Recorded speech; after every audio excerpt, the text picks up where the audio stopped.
ప్రియులారా, మనం ఎందుకంటే ఒంటరి వాళ్ళం అవుతాం? మనకు మన దేవుడు సమీపముగా ఉన్నాడు. మన దేవుడు మన పక్షాన ఉన్నాడు.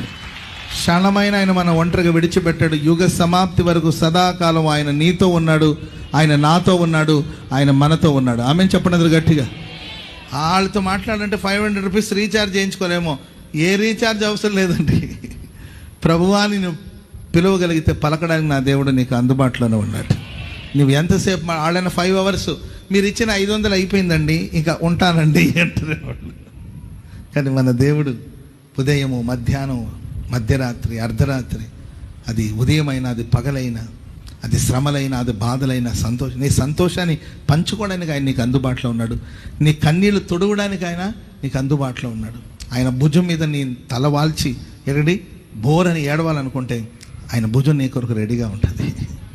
ఆయన కౌగిలి నీ కోసం